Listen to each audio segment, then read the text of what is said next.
I feel happy about this consignment of animals from South Africa. You're worried because they're so valuable? I think it might be a good idea to have an extra security guard on them. Look, be a good fellow and organize it for me. There's an outfit called Assignments Unlimited.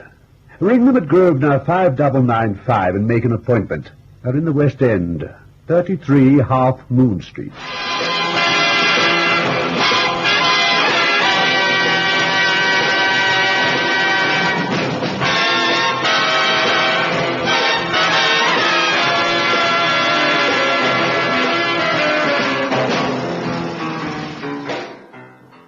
It's a sad admission to make, but I find little that's kindred in the affairs of my clients. Mervyn Levers, however, was an exception. A professor of zoology, he had a fantastic knowledge of all creatures big and small, gentle and savage, attractive and ugly. He knew their habits, whether they crawled, leapt, ran, swam, or wriggled. However, to begin at the beginning, Mervyn Levers entered my office with a simple request for an escort. There's an International Zoological Society, of course, usually headed by someone from South Africa. They're right in front with animal conservation and have one of the world's finest zoos at Pretoria. Most of the time we try to swap animals for our various zoos, but every now and again a purchase has to be made. I hope I'm not boring you, Mr. Mason. I've really been so absorbed in the client's conversation, Mr. Levers. But tell me, this consignment that you're expecting, are these animals swaps or are they purchases? Both, actually. Oddly enough, we're not concerned with those we've purchased. They're bought with public money, of course, and so we naturally do everything we can to ensure their well-being and safety. But the animal that comes as a gift from South Africa is far more valuable. Up to now, only the Pretoria Zoo in South Africa has had a specimen of this buck. A grey rebuck. It's indigenous to South Africa, but extremely rare. The grey rebuck has bred, and the curator of their zoo has graciously consented to let us have one. Its mate will follow in due course. Fascinating. And you want a guard on the animals until they reach their destination. That right? Oh, yes, please. I've been instructed by Sir Timothy Wetheren to obtain the services of your organization, if that's possible. Oh, it is indeed. To what zoo are they consigned? The London Zoo, until they've been quarantined. And then they're going to Whitstade. All right, Mr. Levers. Or should I call you Professor? Mr. will do fine. Well, if you'll pardon my saying so, you're a little young to be a professor. Yes, I suppose I am, really. Perhaps that's why I prefer the Mr. I must say I found our talk most interesting. When does the ship dock? Millwall dock at 7 a.m. tomorrow. The animals will all be crated and ready for loading onto the lorry. I thought 2 men. Right. They'll have to be something of a schizophrenic. The men should be tough, as guards usually are, but at the same time, gentle with the animals. Well, if you like, I can send 1 male and 1 female guard. A woman guard? Yes. Oh, don't worry, this girl is gentle as a woman is gentle, but in the event of trouble, she's a terror. Oh, sounds remarkable. I'd like to meet her. You will.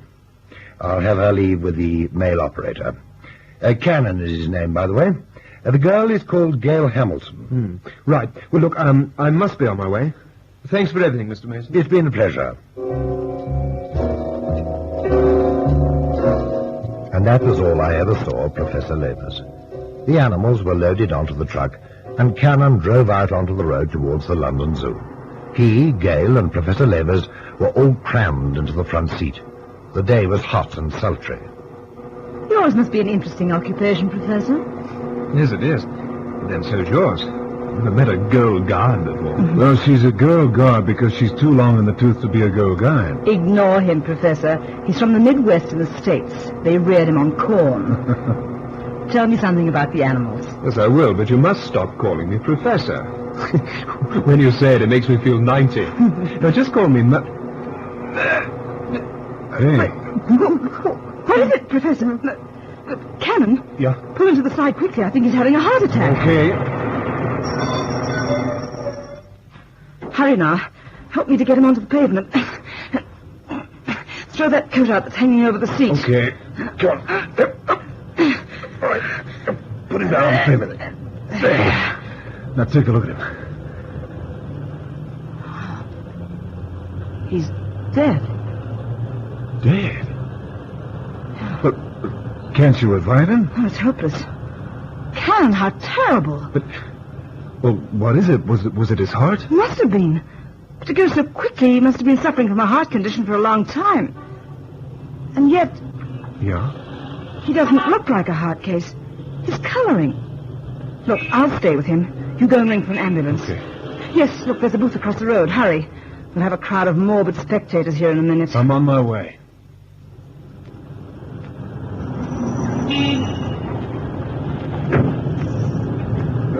Had an accident?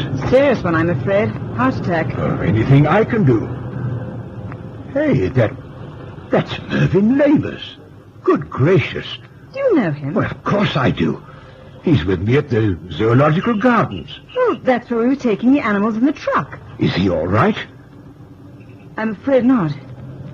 He's not dead? Yes, he is. Mervyn. Oh. This is something of a shock to me, Miss... Hamilton, Gail Hamilton. Was Mervyn driving the lorry? No, one of our men, Cannon. He's gone to phone for an ambulance. The animals. Well, what about them? Well, I hadn't introduced myself. Professor Mark Tobin. I'm assistant curator of the London Zoo. Oh, I see. Oh, you're worried about the animals. Well, it seems unimportant at the moment, I know, but one of those animals is a gift from the South African Zoological Society. It's extremely rare. Oh, the grey rebuck. You know about it? Yes, Professor Davis told me before he collapsed. Then you know it's important that the animal is not lost. Lost? That it doesn't die. Oh. Well, it looks healthy enough. Appearances with wildlife are often deceptive, Miss Hamilton. The animal is accustomed to the warmth of Africa. If it caught a chill, it might easily die. And I think you know what that would mean. Yes, of course. But it's not exactly a cold day, is it? I mean, it's a sticky August day. It's not at all like Africa, Miss Hamilton. Poor Mervyn. What a ghastly trick of fate. It was his ambition to see that grey rebuck in an English zoo. Do you really think something might happen to it? Yes. Where's the man you spoke of, the driver? In the telephone kiosk. No, well, look, supposing I stay with Mervyn and you continue on to the zoo with the animals. Oh, I can't do that, Professor Tobin. I'm a qualified nurse and I must stay with him. Well, look, here are the keys to my car. Let me take the truck out of the zoo, and when you've got poor Mervyn away in the ambulance, you can drive on to join me and collect your truck. Oh, that's very kind of you, Professor. You're sure it's not too much trouble? Oh, not a bit of it. Now, here you are. It starts on the key. I'll be there in double quick time. Oh, dear, they're going to be most upset at the zoo when I tell them what's happened.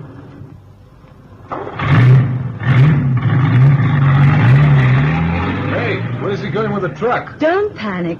That was Professor Tobin from the London Zoo. He happened to be passing and stopped. The animals have to be put into their cages or something, so he took them off. Oh, he's left his car for us. Here are the keys. Oh. Yes. Ah. Look, Cannon, what a rotten thing to happen. Yeah. Oh, thank heavens, here's the ambulance.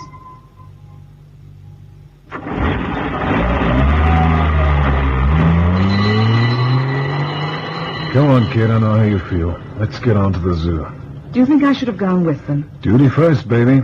Let's go get that truck back from the professor. I won't feel happy until I've seen all those animals under lock and key. Why didn't this professor guy wait until I got back from phoning? He was worried about his charges. His charges? They were under our care. Come on, hop in.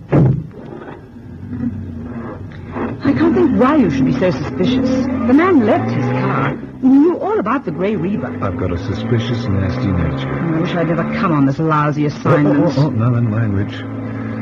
Well, I just figured that it was coincidental that he should just happen to be driving by when Lavers had his heart attack. It's queer, Cannon. You agree with me? Then why did you... No, not that. Mervyn Lavers.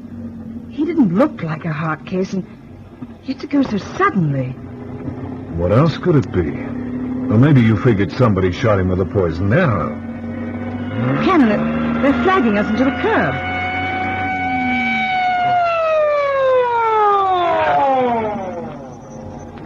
Hey, what gives? Get out, my lad, and no funny business. Charlie, there's a girl with him. Better watch her. What's going on? As if you didn't know. You're both under arrest. Arrest? What for? Driving a stolen vehicle. Stolen vehicle? Oh, Cannon! Professor Tobin, doing you a favor. Oh. Now look what you've done. We lost a valuable collection of wild animals and got arrested for stealing a car.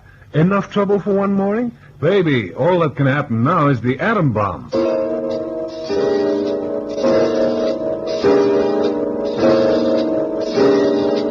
At the police station, Cannon was able to prove his identity, and ruefully had to admit that he'd been duped by a clever confidence trick. He shouldered the blame, although it was Gail Hamilton's fault. A call to the London Zoo established the fact that no Professor Tobin was known there, and that the animals hadn't arrived. A call was sent out to all police posts to look out for the stolen truck, but it wasn't seen or heard of again. In my office, Sir Timothy Wenthrop talked to Gale and Cannon. What I can't understand is poor old Mervyn Laver's going off like that. He'd never had a day's sickness in his life. Yes, and it's not usual, you know. I mean, for a heart condition to strike so quickly. Yes, I gather. Well, I'm waiting for the report now. They've done an autopsy. That might tell us something.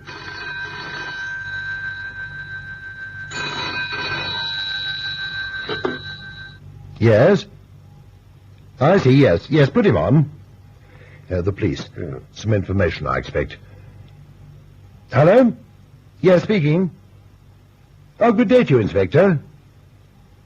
Yes. Yes, I understand. Yes, of course. Well, it's not really inconvenient. Well, thank you. Goodbye.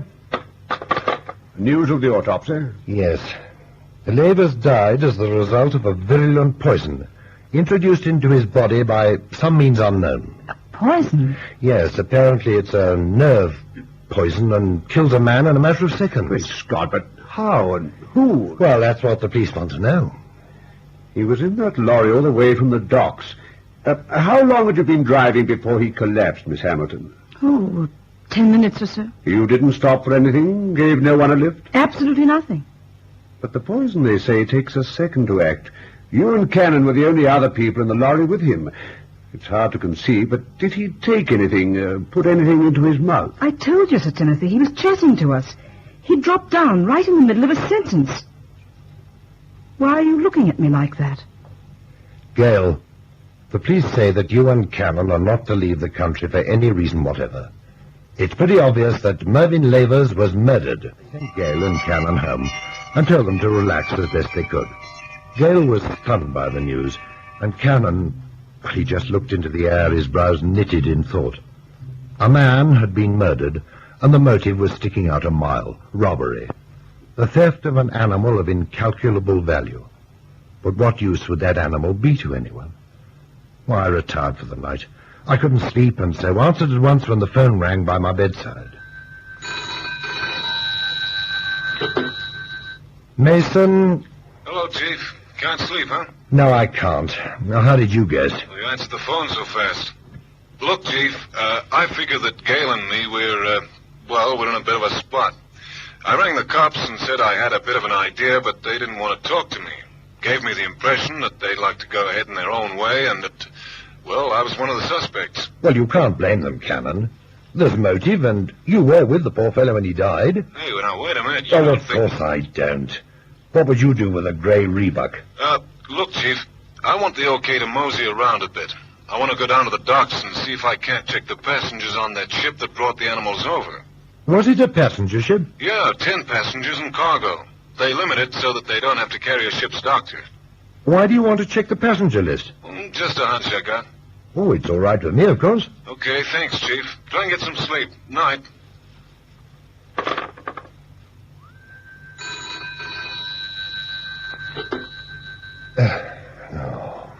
Mason? I couldn't sleep. Oh, is that you, Gail? Yes. Your phone was engaged the first time I rang, and I'm disturbing you again. Are you all right? Well, of course I'm all right. Just tired, that's all. Where's Cannon? At home? No, he's gone down to the docks. Has a hunch, he says. Wants to check the passenger list on that ship that brought the animals. At this time of night? Well, I suppose he knows what he's doing. So do I. Sorry again, Chief, to have worried you. Night. Mild and bitter, please. Say, do you know anybody here from the SS Gozo? She's docked at Millwall. Yes, there's a couple of the crew over there.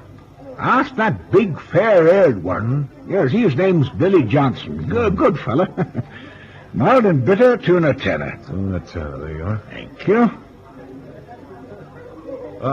Excuse me. Are you Billy Johnson? Yes, mate. What can I do for you? Well, my name's Cannon. I wondered if you might help with some information about a man I'm trying to trace. I think he might have been a passenger on board the Gozo on your last trip. Professor Tobin. Sorry, mate. No, there was no passenger by that name on the Gozo. Oh, he might have been traveling under an assumed name. Well, what does he look like? Well, that's the point. I didn't really get a good look at him. You see, when I was... Oh, Cannon, I thought I'd find you here. Looking up the passenger list, huh? Gail Hamilton. Well, for once, I'm glad you put your face in where it wasn't wanted. Well, thank you. This is Billy Johnson from the animal ship. How do you do? He says that there wasn't a passenger by the name of Tobin, but Tobin might have been traveling under an assumed name. Would you describe Tobin to Billy? I only saw him for a second as he drove off in that truck. What makes you think Tobin might have been a passenger on that ship? Just a hunch. Now, will you do as I say and describe this guy who hijacked the animal? All right, don't get testy. He's very long and very thin, with thick red lips and beetle brows. His hair's long and heavy, eyes brown, complexion sallow. Yeah, that's Mr. Edwin Nibbo. What did you say his name was? It doesn't matter, Billy. You know this bloke? I'm getting to know him. Now, where did he board the ship? Zanzibar. We come up the east coast of Africa from Cape Town. Zanzibar. Billy, you don't know it, but you just saved my life. Sir Timothy, you might think I've gone nuts, but if you could help with a few answers, it might clear this whole mystery up for us. For him, Sir Timothy, I don't know a thing that's in his mind. Anything I can do, Cannon, far away. Well, I want to know how the Russians fit into the animal picture. I mean, do they have zoos? Do they trade in animals? You know, anything you can tell me. Well, they have zoos, very good ones. They're on the board of the International Zoological Society and cooperate in wildlife matters as well as anyone else. Mm-hmm. No difference between them and the Western countries as far as zoos are concerned? No, not at all. Tell me, do they have a specimen of this gray rebuck? No. Would they be happy to get a gray rebuck as a present? They'd be delighted, as we were. But, Cannon, if you're suggesting they'd go to the trouble of murdering a British subject in his own country in order to steal a specimen, then you're barking up the wrong tree. It's inconceivable. It doesn't have to be the Russian officials. They don't have to know about it. If they suddenly got one out of the blue, no questions asked? I suppose they might be tempted to keep it. It's only natural, but I'm not quite sure. Now, just a minute, Sir Timothy, if you don't mind. Why didn't the South Africans give a specimen of the rebuck to Russia? I don't know why. I suppose we're a little closer to them than the Russians. Other than that, I can't offer an explanation. One last thing. Tell me, how do you ship insects? Oh, that depends. Glass cases usually, unless the insect is dangerous. There are specimens that are poisonous, you know. Well, how do you ship them? The Arachnida family are usually kept in individual capsules. Could you show me one of these capsules, Sir Timothy? Yes, right here in my drawer. You see, the capsule is just big enough to accommodate one large insect. If the insect is dangerous, we put it in a colored capsule, a black one. Yes, here's an example. Thanks. What's this capsule made of? Plastic, a special type of plastic. You see the little hole there? That's so the insects can breathe. I think I'm homing on Bean. Sir Timothy, how can we check what Russian ships are in the vicinity of the British Isles? Well, there aren't any naval visits. Lloyd's Register will give you the names of any cargo ships in port or arriving in port in the near future. The Russians don't operate passenger services to England. Any other ships? Yes, fishing boats. The Department of Fisheries would know about that. Well, thanks, Sir Timothy. You've been a great help. Gail, come on, let's go. You've got work to do.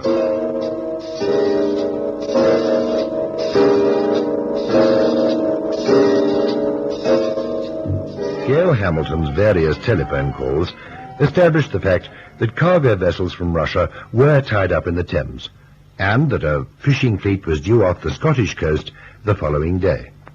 Their nearest point on course of steaming would be off Greenock. Cannon made the next call to a newspaper friend who lived in Greenock. MacIver, am I glad I got you? Look, I've got something hot and urgent. You sound hot and bothered. Mac, look, it's only a hunch, but if it comes off, you'll have the biggest newspaper scoop of all time.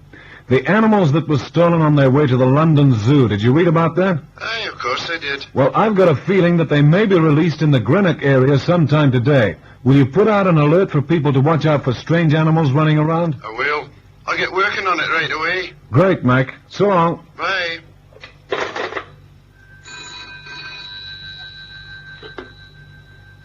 Cannon. Cannon, it's Gale. Oh, hi, Gail. They've analyzed the poison that killed Mervyn Lavers. You'll never guess what it is. I already know. Lavers was killed by the bite of a black widow spider. MacIver's call to the local people around Greenock got fast results. The animals had been let loose. All of them except the grey rebuck. That rare creature in its crate was apprehended in a motor launch with the elusive Mr. Tobin, on its way out to sea to join the Russian fishing fleet. Tobin was a Russian agent and an amateur naturalist in his spare time. He thought to curry favor with the Kremlin by presenting them with a specimen unknown except in South Africa. But, well, let Cannon finish this story. Lavers died suddenly in the truck.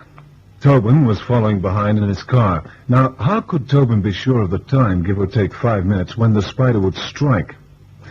Well, it was a hot and sultry day, remember?